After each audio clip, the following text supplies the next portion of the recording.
Wonders. Jeremiah Wonders.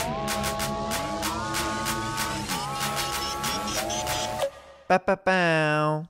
Yo, what up? It's your boy, Jeremiah Watkins. How you doing, y'all? Thanks for coming back and listening to Jeremiah Wonders. And I appreciate all those nice reviews on iTunes and those 5-star ratings. I appreciate it, guys. It helps me out. So if you haven't done it yet, do it. Get your butts over to iTunes. Give me that 5-star review. Leave a comment. And all you people asking about Google Play, guess what? Your boy hooked you up. Jeremiah Wonders is available on Google Play now. Yeah, that's what's up. Got some shout-outs this week. First off, big love to Houston, Texas, and Dallas, Texas. We took Kill Tony on the road this weekend, and we went to the Secret Group in Houston, and we went to Hyenas in Dallas. And man, we had some incredible shows there. We did a total of, 7 shows in 3 days between stand-up shows and Kill Tony shows, so it was pretty incredible. And Joelberg was there, my boy Patty Reagan, Tony Hinchcliffe, Red Band, the whole crew. It was so fun. We had such a good time in Texas, and I really appreciate everybody who came out and supported and threw money my way for T-shirts, CDs, and stickers that I brought.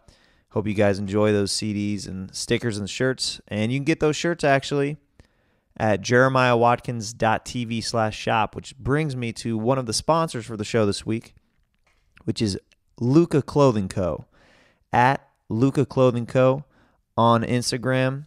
My friend Nick, he is the guy who designed the Weight Gain Challenge Champion t-shirt for the month of December.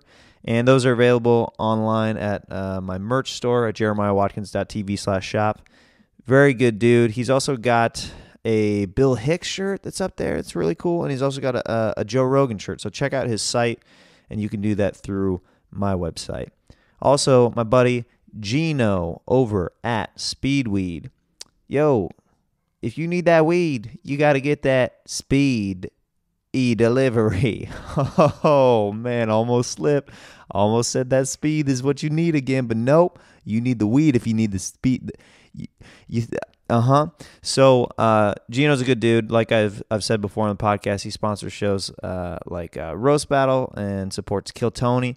So check out at Speedweed on Twitter and hit up Gino if you need that nugget, that green, and you live in California to get that delivery.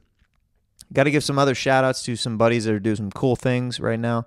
My buddy Omar Nava, been a really good friend of mine for a long time. Really proud of him. He just did the CBS Diversity Showcase. He was a writer on that, as well as our friend Atif Myers. And they got a couple of great sketches into the showcase, and I'm really hoping that they get some work out of that. So their Instagram handles are Omar X Nava and Atif Myers, ATIFMYERS. Check those guys out. Funny comedians, funny friends, stand-ups that are great, and they're great writers. So check their stuff out. And they got some shows coming up. Your boys got some shows coming up, so come on out to Stand Up on the Spot. That's every second Tuesday of the month at the Comedy Store in the Belly Room. And you know what? I'm gonna leak some information, guys, so you can get your tickets now, because I haven't even dropped the lineup anywhere on social media. So by listening to this podcast, you get in on that good information. On Tuesday, February 13th, the lineup so far is Joe Rogan, Morgan Murphy, Tom Segura, and myself, Jeremiah Watkins. It's going to be a banger of a show. It's going to sell out really quick, so get on that if you want tickets to that. Me and my boy Patty Reagan will be doing Reagan and Watkins in Boston on Thursday, February 15th at the Hideout, and then on Friday, February 16th at Great Scott. We'll be running our showcase for NACA, and on the 17th we'll find out basically that weekend if we book a bunch of colleges or we don't. We shall see. Also, if you are a person that's interested in sponsoring Jeremiah Wonders, shoot me an email over at yourboyjeremiahwatkins@gmail.com. That's YOUR boy, jeremiahwatkins@gmail.com. Or if you just want to send me a note or a letter or whatever, just want to say what's up. And follow me on social media at Jeremiah Standup. But this brings me to something about this guy who's troubled. He keeps emailing me. He keeps writing me letters, and I don't know what's going on with him. But his name is Stan, and he keeps writing me letters. So here's another letter from a guy named Stan. Dear Jeremiah, I feel weird typing up an email, but I feel like I can't not reach out and tell you I appreciate you. Listening to the Bobby Lee episode of Jeremiah Wonders brought me out of such a shitty mood yesterday. I was crying laughing at y'all's impersonations, and it really brought me back to feeling like a child and a true sense of creative playfulness. On a darker note, Bobby describing his emptiness and depression as it related to helping others to get away from the self-obsession, the inability to make that change, has been one of the exact things that has been weighing on my own mind heavily for the past couple of years. It felt so nice to hear someone successful putting that into words that I felt like I was saying. I work a private mental health job that can be high stress involving violent or suicidal outbursts, and comedy podcasts get me through the downtime. Been a fan of yours for a while from listening to Kill Tony. Actually even went to a show when I was out in LA, but it happened to be a random week you weren't there. Anyway, thanks man for being a positive person, bringing laughter to people. Your biggest fan, Stan. JK, this is Brandon Cowrie. Thank you very much, Brandon Cowrie, for sending that message. I really appreciate the kind words, and I appreciate the support. And I'm glad that this podcast is getting you out of a dark place, man. That's what I do this for. That's what I think me and a lot of my friends and cohorts do comedy for, is to bring joy and light into people's lives. So I try to put out as much positive energy as I can, and I'm glad it's helping out, man. I really appreciate that nice message. And thanks to all the people who, whenever I went to Dallas and Houston, who came up to me in person and told me personally how much they have been enjoying the podcast. So keep telling your friends about the show. I'll keep trying to get amazing guests, and we'll keep building this thing, guys. It's going to be fun. It keeps turning into something more and more fun that I look forward to working on and editing and releasing every week. So I hope you guys are enjoying it as much as I am putting it out. So without further ado, I'm very excited for this episode. Man, I absolutely love Mary Lynn Rajskub. We had a lot of fun riffing, hanging out, talked about a lot of stuff, talked about her career, talked about comedy, talked about family, all that good stuff. Listen up now to my pal, Mary Lynn Rajskub. Let's get into this. Okay, let's do it. Yeah, no, I've been wanting to unpack this for a while with you, so I'm glad you've joined me on the show. Get into it. Me too. Yeah, we have a lot of emotional baggage together that we need to explore. I want it to be water under the bridge, but I'm afraid it's not right now. Not quite yet. We've got some things that we need to clear between us. Some air. Have you ever taken a stress and anxiety test? I don't know. Are you curious about yourself? Have you ever taken an anxiety test before? I'm trying to think of the name of the Scientology thing that you take on Hollywood Boulevard. Is it the grip things? Yeah, there's a certain name for it, and I forgot what it was. The energyometer or something. Yeah. And you hold on to two things, and it's that's like probably a the name heat of it, conductor. right? Yeah. Energyometer. Yeah. Have you ever been to one of those? Have you ever been tricked into going to a Scientology church or anything like that? Yeah. Because I know they do they offer the acting experiences. Like my wife, whenever she first moved to Los Angeles, they convinced her and another friend to come back for free acting classes, and then it was really weird. And then and then they convinced them to give a little bit of money. And we have moved multiple times since. Yeah, they find you. We still get mail from this, and this is her from. She went to that over 10 years ago in Los Angeles. I have two experiences with Scientology. One is an independent movie I did with Nancy Cartwright, who's a big Scientologist, and everybody. And I also have worked and. Not really friends, I would say acquaintances with people who are in it and who are amazing and lovely and the nicest people ever. And then my other experience is just that weird on Hollywood Boulevard where you're like, what is happening? Yeah, what is going on right now? Why? No, I don't want to watch a video right now. I don't want to write things. But then sometimes you do. Sometimes you do want to look at all those boxes and check them off and be like, No, I have been feeling a little tired lately. I don't know what that is, that urge to get a psychic reading or let me explore my anxiety now. I guess this isn't too After crazy 3 for me to cocktails check out. at 10:45 at night while walking down Hollywood Boulevard. Let me go ahead and do this right now. Or in your wife's case, let me go in for that free acting class. Yeah, right? I'm new to Hollywood. I mean, I'm open to this it. could be cool, right? Just meet some new people. Yeah. I don't know what this is, really. So I don't know. I can't fault people who are deeply into it and get something out of it and who are lovely to work with and smart people. But then I also just don't really want to get into it with them, Oh, I think we're actually getting our first caller right now. Oh, cool. Let me go ahead and take this. Hello, caller. Who's this? Is Mary Lynn Rajskub on the program today? Yeah, that's me. I was just talking. I'm here with Jeremiah. Hey. We've been following you, Mary Lynn. Yeah. This is the Church of Scientology. This is Delbert, one of the star leaders. Hey, Delbert. Yeah, it's totally cool with me. You don't need to follow me. I'm not, I just tried to not even have an opinion. We've been following your career quite closely. Oh, really? I mean... Would you like some free acting classes?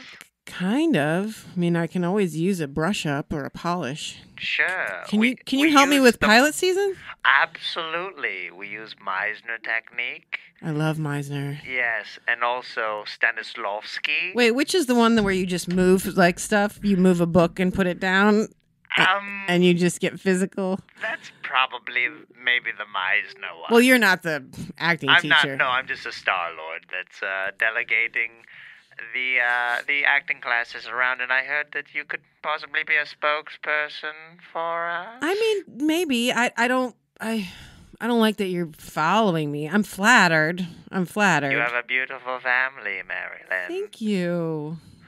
Your son has not been winning his basketball games recently. What's going on with that? Well, they did win the first half of the last game, so we're very proud of that. And I think, they were just a little bit behind as a team. We have basketball camps at the Church You of do? Scientology as well. That'd be great. I'd love to, honestly, I'd just love for him to brush up his skills a bit. And they've got a, what's that called in the second half when you push it? You get a full court press, a full court press. Now, I am the coach of the boys' team, Delbert. Oh, you are? Yes, I am. Oh. I do not do the acting thing. I know a lot about the basketball, though. Oh, so yeah, the full court press. No, I knew that. I've only seen. He got shook, did he? Yeah. They lost their lead. Okay, well, we'll be in touch. Okay, thank you. We'll call you. Thanks, Delbert. Okay, that was really strange how much he knew about your family and everything. Was he somebody at the game? I don't know. I mean, he might have had a representative there. They're really wide-reaching. Very wide reach. I mean, it's not a bad organization. Yeah, but you almost gave your son over immediately so he could get better at basketball. I did notice that pretty Whatever quickly. it takes. Whatever it takes for him to be a champion, I'm in. I thought the $100 Kyrie Irving shoes would do it, but no.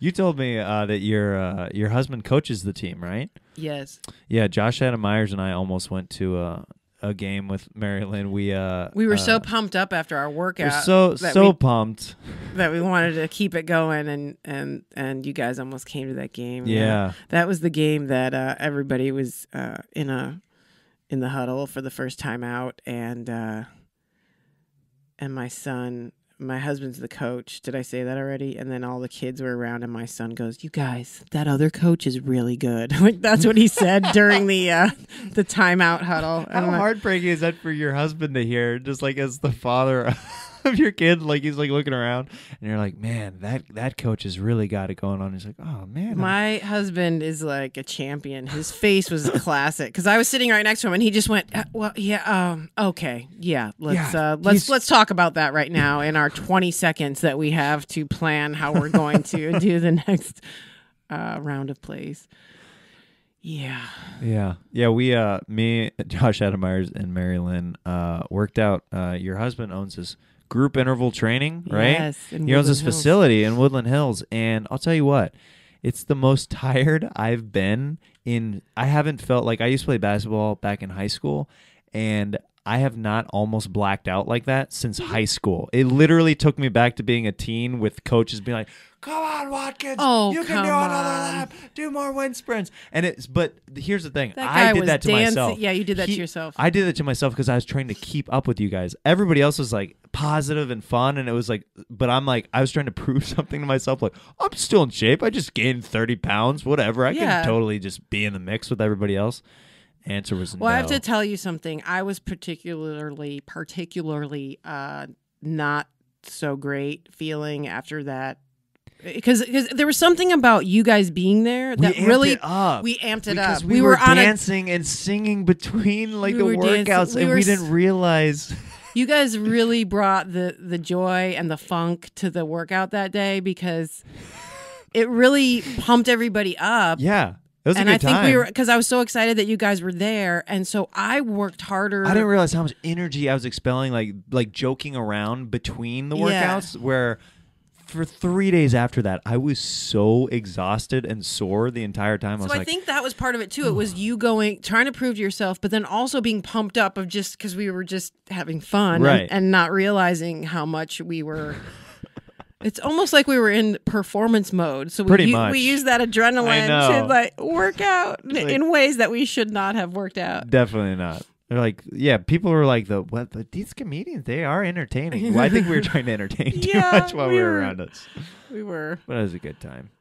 And that was me looking at everybody like, these are my comedian friends, you guys. I really do comedy. They're cool, right? Remember how I always tell you I do it? They do it with me. They know I do it. Yeah. My secret life.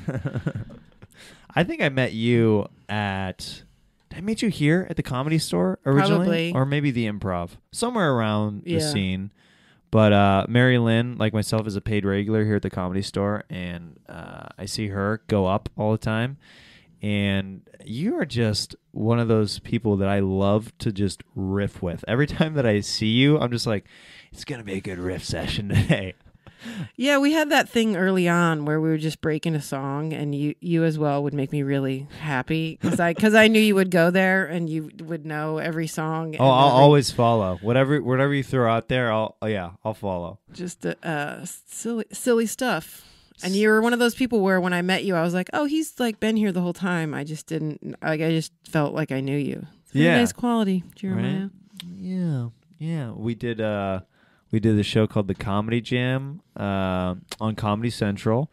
Josh Hadameyer's show, where comedians tell a story and then they sing a song that the story inspired. And we did a lot of behind-the-scenes stuff with you that I really wish would have made it somewhere. Mary Lynn was nice to all that stuff? Oh, my goodness. They put, like, 1 out of the 10 things on Snapchat, and then the rest is just, like... It just sat on a hard drive. They could have used all that on social. It was great. Because I could understand if they didn't cut it into the show because they were on a real trajectory of making it feel like a rock experience and stuff. But all that behind-the-scenes stuff, it could have and should have all been just thrown up there. Why not? Yeah, we did a silly 24 parody where you had to get to the stage in like 24 seconds or something like that, and you're giving Wi-Fi passwords out and like... And you had a really good outfit on. I had my mosh pit outfit. Yeah. Oh, yeah. Are you a mosher in real life? Oh, yeah. Well, mosh pit is for sure. Yeah.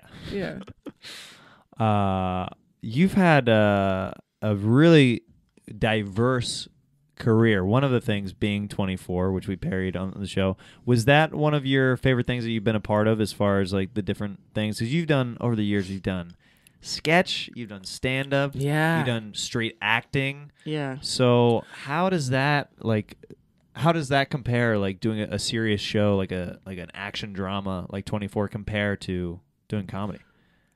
First it's really interesting because a lot of people only know me from that. Right. But then everything else I've done has been comedy. So I always get a really interesting mix of fans who can't believe I do comedy because they know me from that show.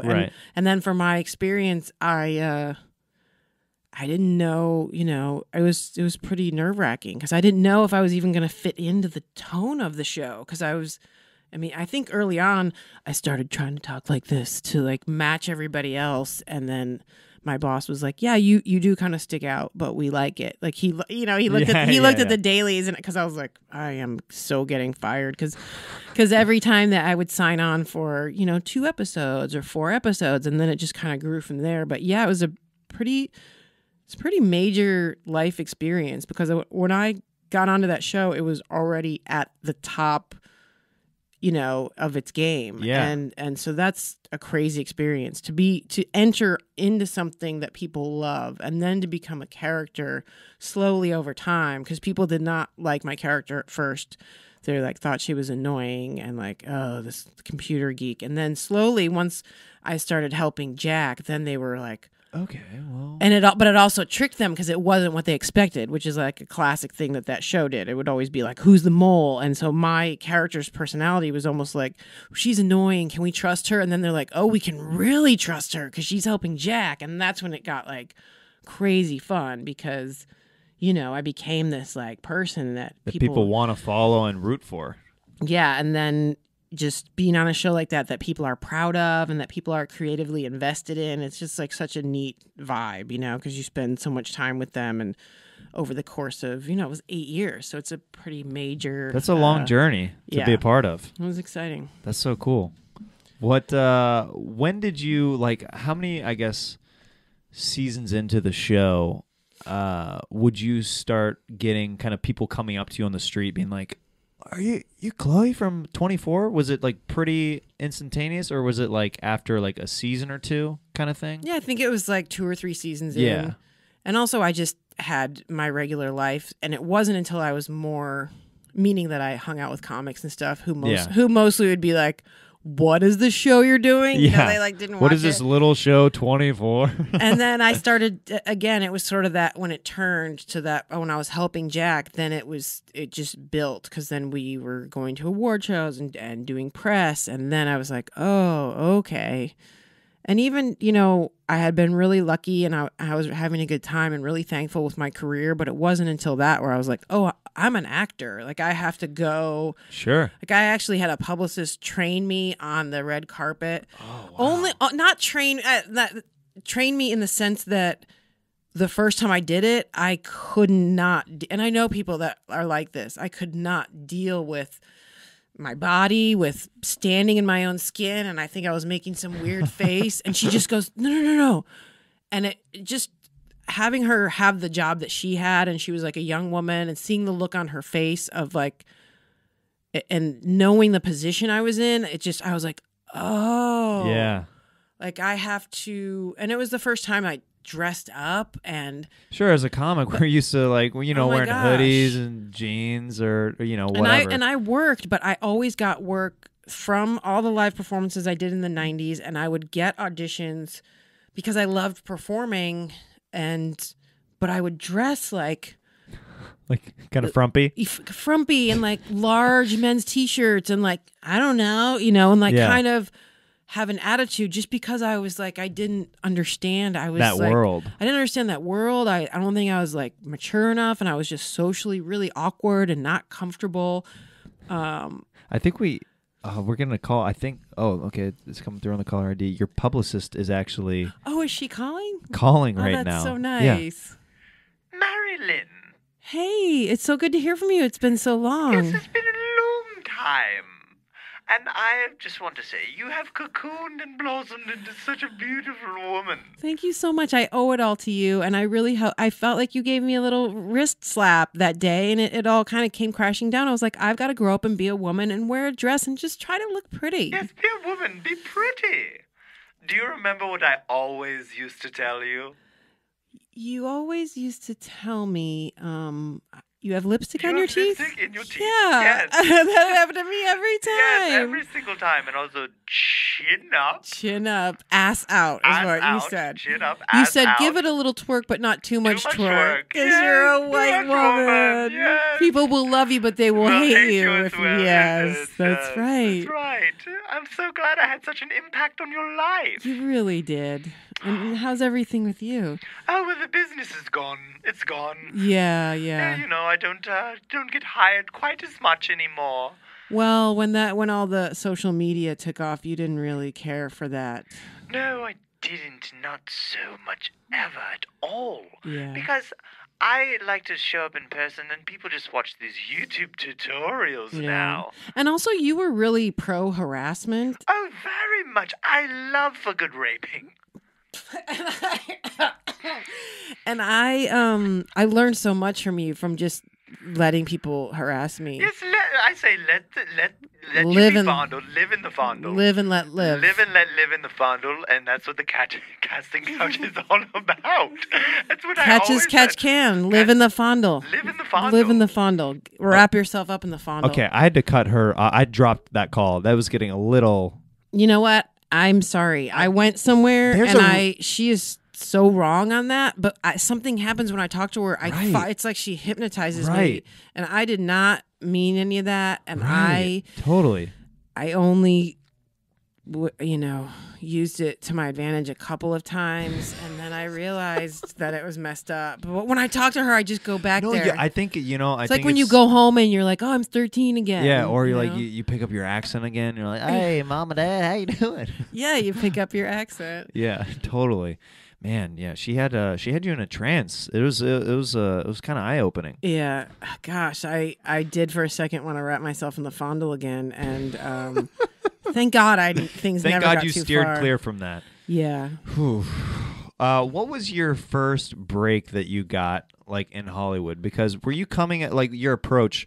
Were you coming at Hollywood as like I'm going to audition and become an actor, or was it the more comedy route where you're like Jeremiah, absolutely not. I did not come with any approach at all. I was doing performance art in San Francisco. I went to art school, and people were laughing at me, and I didn't know why they were laughing.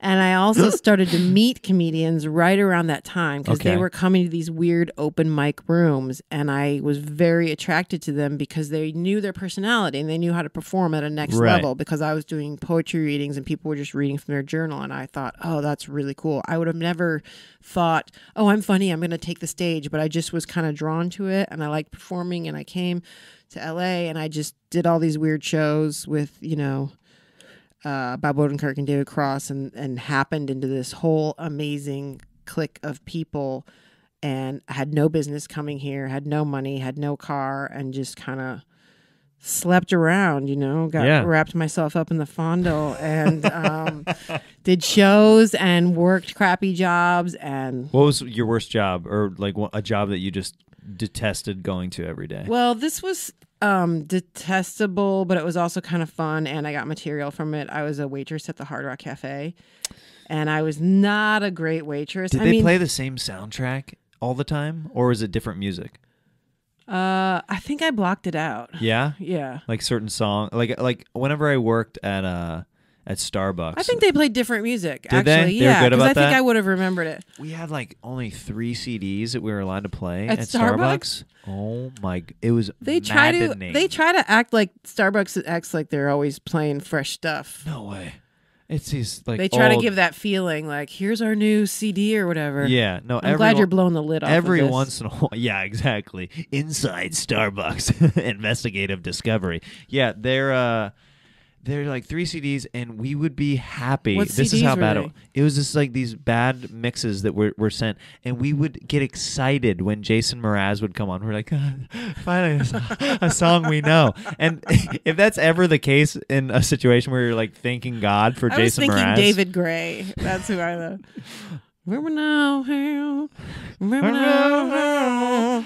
So that's not too far off. Not from too Jason far. Mraz. no. I was there with you. I worked at a Seattle's Best Coffee. Oh, those aren't even around anymore. Yeah. I was the worst. Are you a I coffee actually- drinker? Yes, I actually enjoyed making the coffee. Mhm. When I was on the register, that was a nightmare because I could not care to focus on. You actually have to learn the keys and stuff. There's so many buttons. And you have going to on. do it fast because people are like, it's just my coffee. Like, put it in. And there's way too many Yeah, there's like And I ad was shots and so the flavors and out like, to lunch that I couldn't handle that. See, I wasn't allowed to work the bar side to make the drinks because I was too slow. Really? I could not. I would literally. I've never felt this in my life where, like, we'll go up in front of strangers every night, and it's not a big deal for me ever. I would get stage fright while making the drinks. I would start sweating and clamming up because there's these like rich, like nosy people that are like, "Is my drink ready? Is my drink ready?" And they're like, what do you have? And they'd be like, a grande latte. I'm like, grande latte. Yeah, I think that's there's all the way back there. There's a call coming in. It's one of your customers that used to order a drink from you. Okay, I'll take the call, I guess. Hello? Oh, Hey, no. that's me, Marcy. Marcy, Hi. Marcy. Oh yeah, you don't spell the I remember you, Marcy. Yeah. Hi. I listened to your podcasts and I thought you were hilarious, but now I just put it together because you're so familiar to me and that's why I like your podcast.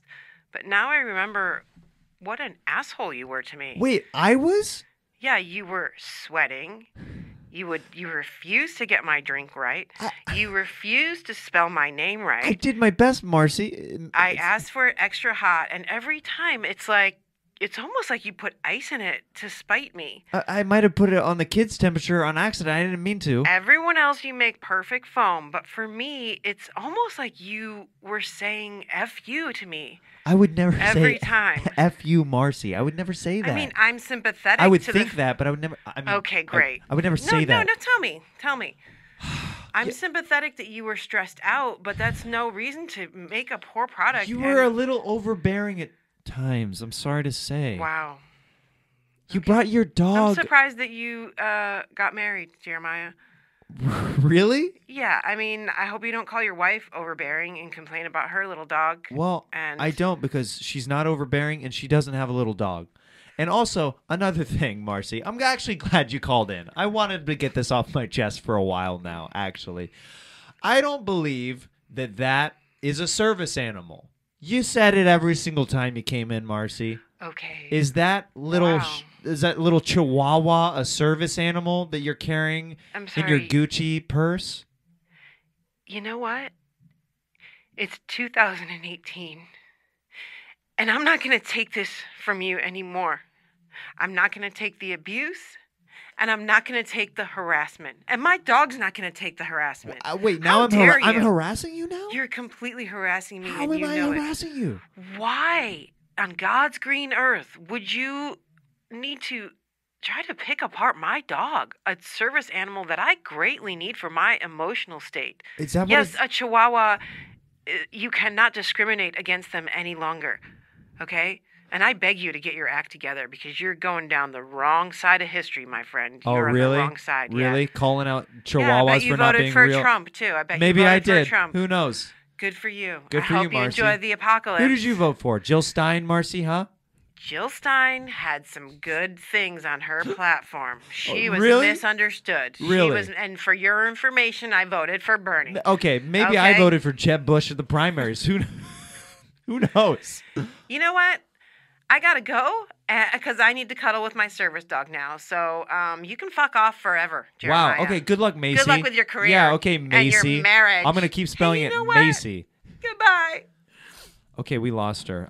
Mary Lynn, I'm sorry you had to witness that. That was pretty traumatizing. She's Me having- fired up. That's how all the customers were at the Starbucks. They're just so fired up, ready to get into it at any moment. Like if anybody challenged me on something this is not good enough or whatever, I would just give them coupons. I'm like, all right, the drink's on me. Just please leave. I'm like, I don't. Now, did you ever have anybody else that could make the drink again, or would it always come back to you?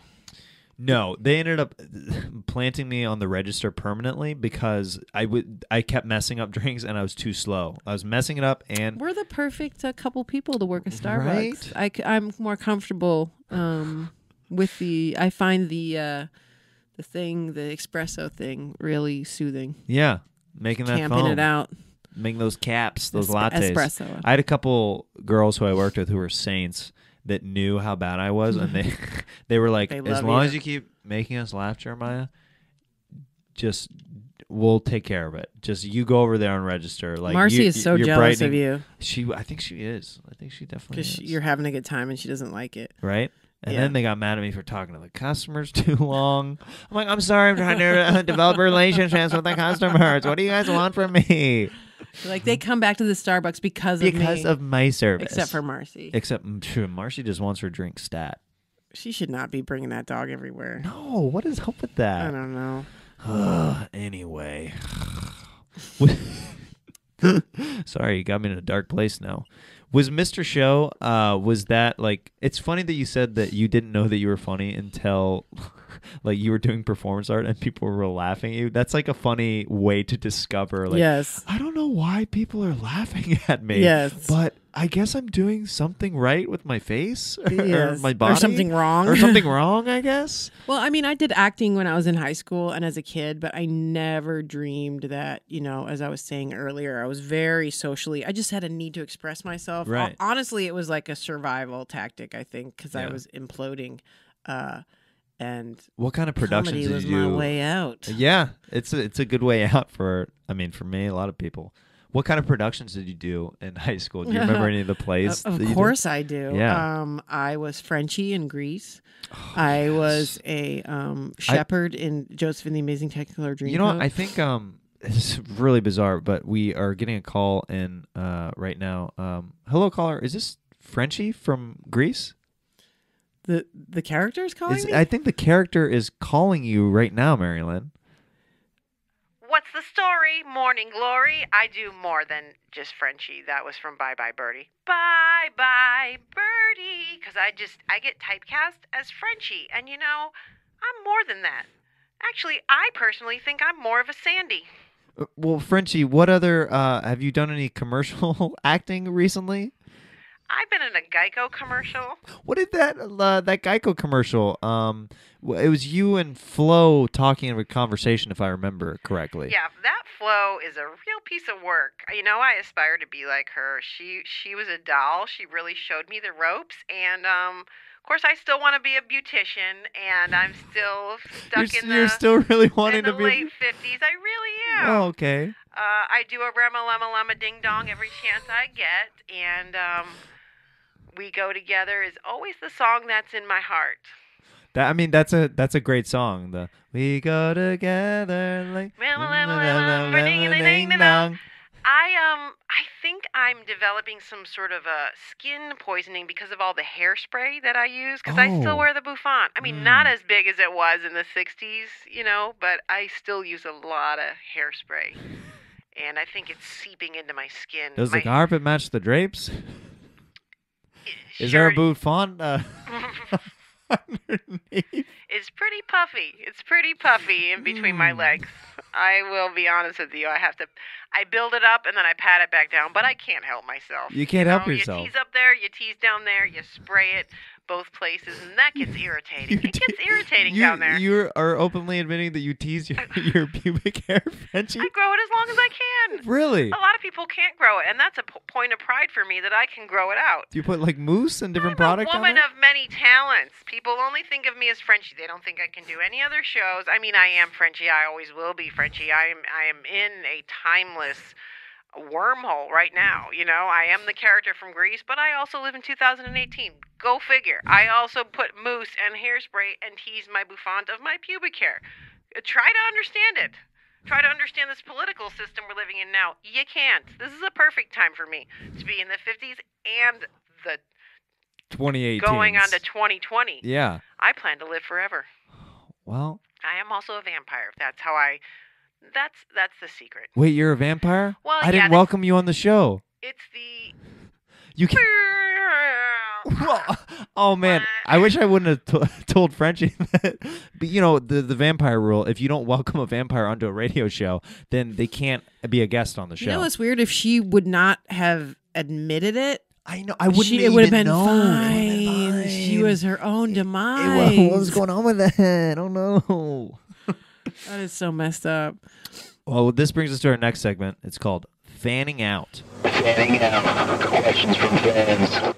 I reached out to people on Instagram and Twitter, and I asked them if they could ask Mary Lynn Rajskub any question. What would they ask her? So I got a few for you right now. Oh boy.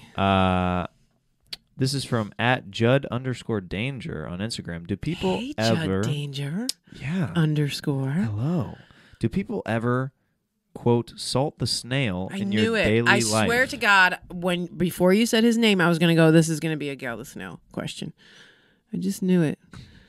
What's the question? Speaking of in Do character, people salt me. Yeah. Do people Yeah. ever salt the snail in your daily life? Yeah, it's great to just be going along my daily life and have people treat me like a disgusting character from a show and throw salt on me, which is something that happened the day of shooting. No, and he's being cute, Right. And he does want to assault me because he loves that show, and Right.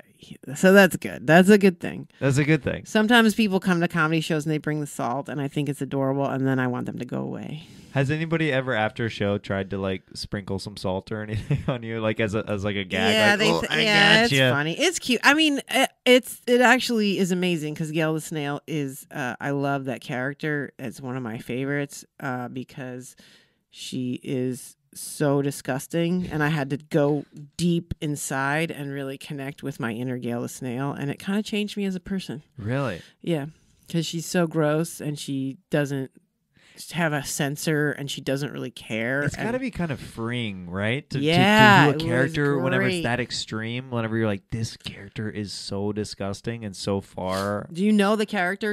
Are you familiar with the show? I don't so think- all the characters on the show are kind of depraved, Mhm. and then the Gail the Snail is their cousin that wants to party, and she won't go away, so they have to throw salt at her to make her go away.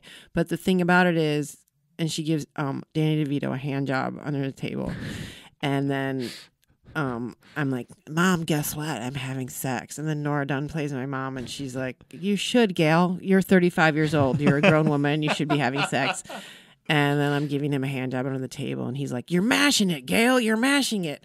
But the thing about it is that when we ran through the scenes, the guys would be like, you're still too likable. Because it was a full on character. Right. But that's not my style to come with a broad. It wasn't broad by the time I finished with it because I was connecting to it, but it took me a while to get there. To get So they that like deep sent me into back it. to hair and makeup, and then I go like, all right, that's too much, that's too little. But then I'm like, I had to look inside and find, and then I was like, I had spit in my mouth, and I was just like really desperate and really wanted attention, but I didn't understand like social cues, Right. and I didn't understand like why I was being gross. But anyway, that was the whole point, was to like, you have to be grosser than we are for us to be grossed out by you. Right. The heightening there. So it was super, super fun. And also that they were open to having me do it and then play with it until I got it. So I embrace people that want to salt me. I think it's pretty special. It's special. Are you one of the? Are you the kind of actor that it helps if you look in the mirror to like kind of figure out a character? Like. I mean, I'd like to say that it does, but because But it's but- more just kind of doing it. yeah, it's more doing Right? it. That's like I've never been the kind of person to like study myself in the mirror. I know like guys like Jim Carrey's like famous for like looking at himself in the mirror and like looking around. I always just like feeling it and just like putting myself as Yeah. much into it as possible, just committing and then just Me figuring too. it out. You know Me what I mean? too. That's my favorite. Yeah. That's my favorite. It's so fun. Also, because I can't bear to like watch I tape every set that I do, and I never go back and you never listen listen. to it. I'll go back and I will. It's so painstaking, but it helps me with my process because I'll improvise a lot on stage. Yeah, and you catch those lines. You catch I'll that stuff that transcribe you. it, Yeah. and then Smart. and I'll put it in, and then I'll kind of keep reworking it on stage. But, Smart. Yeah. Will you try to reunite the cast of Rap the Musical and Theater Tour it? This is from @Yestradamus on Instagram. There's some deep cut comedy fans out there. Right? I love it. Yeah. Yeah, I thank you for that, but I'm not in control of Rap the Musical. Okay. I was but a pawn in the Mr. Show. But in the World. just a cog in the machine. Just a cog in the Rap the machine. Musical. I brought what I could. Yes. This other question comes from @JRedSuth on Instagram. I think this is a kind of hard one to answer, but did you enjoy your time more on Mr. Show or 24. She always seemed to enjoy more comedic roles to me. That's what he said. Oh, that's really sweet. Yeah. When we were talking earlier and I was saying what a major part of my life 24 was, the other thing that popped in my head was Mr. Show, because, you know, when it's like, what is your favorite thing that you've done? I've been very lucky in that I seem to not get jobs that aren't for me, and the ones that I get are sort of feel really Tailored right for you. For different reasons. I mean, I've done different things, but I've been very lucky. I mean, I've had some crappy jobs, but usually when I'm in it, they're different, but I'm like, this is really cool. So whatever the last thing I did, I'm like, that was awesome. Yeah. Just for like being able to experience it. And Mr. Show was one of those, like 24, but in a different way. Mr. Show is monumental in that was really my first job. And I saw those guys, the thing I described you, doing these live shows in LA, and Bob and David, and it was Jack Black and Kyle Gass doing some of their earliest Tenacious D shows, watching all these guys do stuff live and then make it into this live presentation that executives came out and watched and then made it into a TV show. Like, I was beside myself. Like, that blew my mind apart. I would be but like just so happy to be there and bouncing up and down, and then the fact that they included me in it because I had been in all those live shows with them, it was just the most insanely fun thing to be around, and so special because I was like, well, you can do this, and then you like make the show and you execute it and it becomes this amazing thing. I mean, it sounds kind of silly now that I'm saying it like that, but yeah, I was really green, and I really didn't really know what was going on around that time.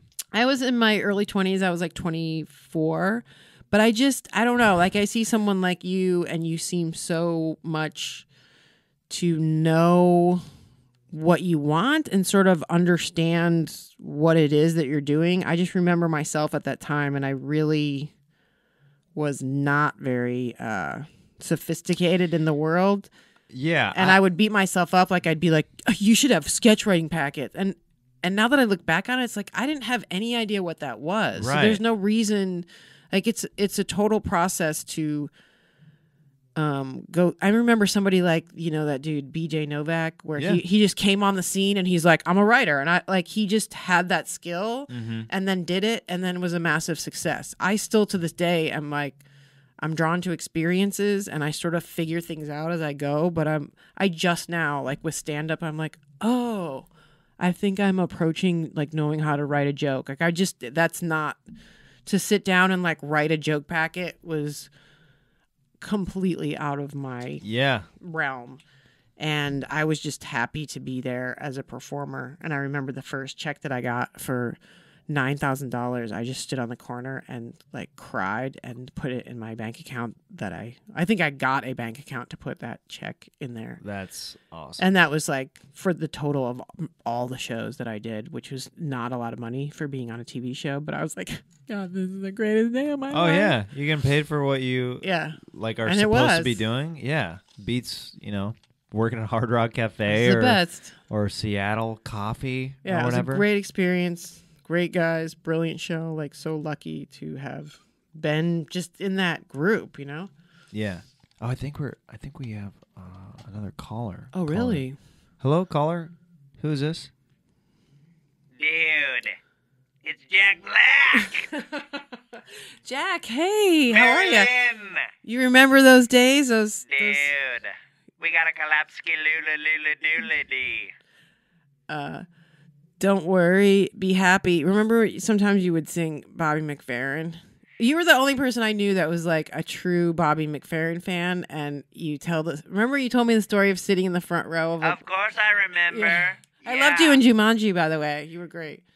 Thank you so. Oh man, it's like totally like one of those like cool roles where I could really disappear into like a teenage girl character. Yeah. And you really embodied her. It's so nice to hear from you. You were always so talented and wonderful. Thank you so much. We always used to do that. That one. You said the Bobby McFerrin. We do the rock version. Don't worry. Be happy. I'll say it on don't worry, be happy. Skittle day, Scoodly boop boop boop boop skittle boop. skittle. Yeah, you do know how to rock. That's one thing I've got. Yeah. You can't stop from rocking. Even that No. you've got your own I school was of in that rock. movie, The School of Rock. Yeah. Yeah. I bet your kids are pretty rocking too, right? They love them. Yeah. They're 6 and 9 now. Now, are you like that when you go to the bank and stuff Dude, too? totally. I'm like, could I deposit a check into the checking account? That's amazing. Totally. How do So you? many zeros on the end of this bank account. When you put your kid to bed, you just rocking them right to bed. Dude, I'm like, here's your little baby, don't say a word. That is gonna buy you a rocking world. I love your spirit, and it's just you can't be stopped. You know, you're amazing. A force to be reckoned with. You're a force to be reckoned with. I gotta go. Bye. See you later. Okay, he obviously just wanted to tell you, I guess, that he wants to collab with you again. That's exciting. Did he say that? I'm think not sure why he called. I think he said that. He did? I think he said collab skadoodle dee. You have to interpret it. Yeah, you sometimes. I'm so glad you said that, because I'm- now I could, maybe go through his reps and get a meeting with him. Totally. Maybe he'll let me audition. I mean, you have the recording, so that's as good as proof. So. Yeah. Last question, then we will move on to our final segment. This is from @Carl_man on Twitter. And this might be hard too. Which is your favorite room to perform in, and why? Oh. Another comedy fan. Getting specific. I love myself some OR at the Comedy Store. It's it's one of those rooms that is so fun and so challenging at the same time. It's like both at once. The way that I feel about the OR is if I do a new joke in there and it hits, I'm like, okay, I can take this literally anywhere. Yeah. But if it doesn't, then I'm like, oh man, I got to workshop this thing in here, like over and over until it's right. But yeah. Yeah, I love it. This brings us to our final segment, Sax Talk. Oh, Sax Talk. So basically, Mary Lynn, I'm going to play some saxophone, some sweet, sweet sax underneath your story of a sexual encounter that you've had in the past, and I'll just jazz it up and make it all kinds of saxy. Sound good? I'm excited. Thanks. Any sexual story. The first time. Yeah, if you want to. If you want to do it the first time, that's whatever, or it could just be a weird one. Whatever. You have a nice voice. Thanks, Jeremiah. Okay. I'll follow you. Oh, I should just start. Yeah. Okay. So many memories come flooding in. Fast and furious. Not to say that I've had a lot of sexual partners, but I've had a few. I'm a fully grown woman. Let's see. The first time I had sex.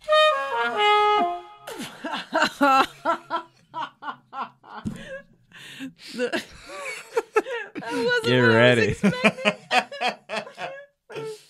So punctuated. The first time I had sex, I think, if I'm remembering correctly, was with my high school boyfriend. I don't feel like I should name his name. We'll call him. Do what you gotta do. We'll call him Victor Vapor Rub. I mean, there's no reason not to name him. He didn't do anything wrong. He wasn't. He was the first guy that got me to smoke pot. And I remember sitting in his mom's kitchen, staring at the microwave with the clock on it, and just holding onto the bottom of the kitchen chair, staring at the clock, going, "Is it over? Is it over? When does it end? When am I not going to be high?" He was the nicest boyfriend. He also turned me on to Jethro Tull. Little Aqualung. A little, whatever the names of those other songs are.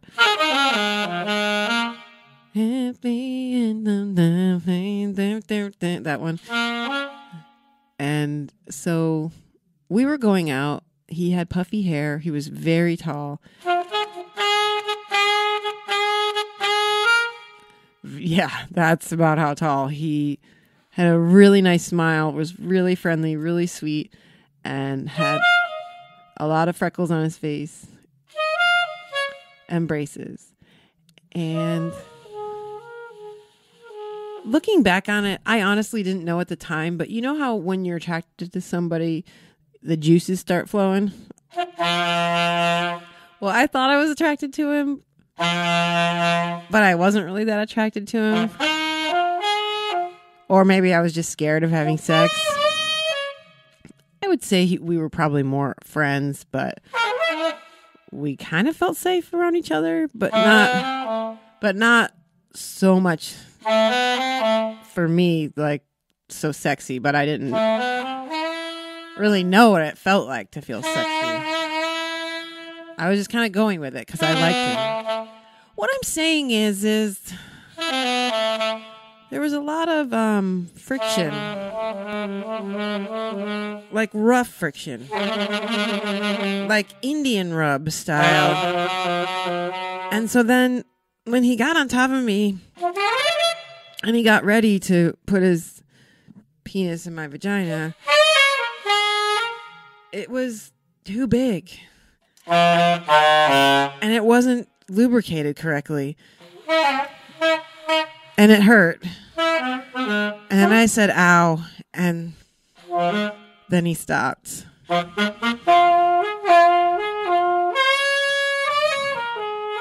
The end. And there was a little blood on the sheets. And I was no longer a virgin. The end. Wow. So the way you lost your virginity was you're like, this is too much. Let's take a rain check on this. Losing the virginity situation. This is way more than I can handle at the moment. Yeah.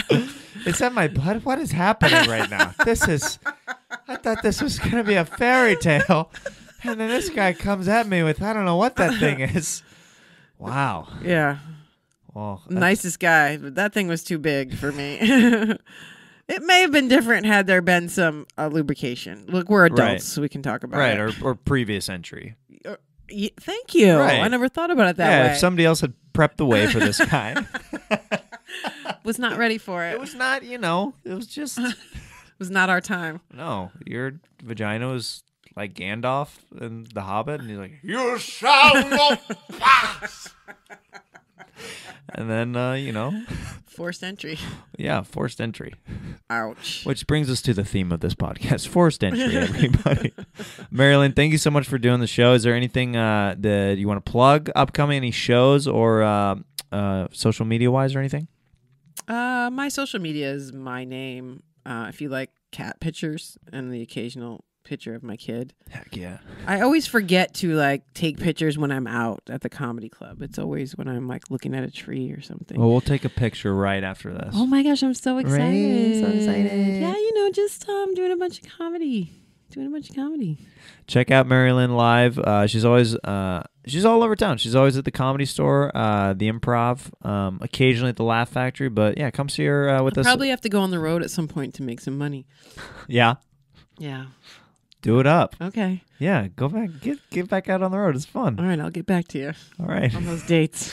All right, sounds good. Love you. Thanks for doing the show. Thank you. I love you. Bye. Bye.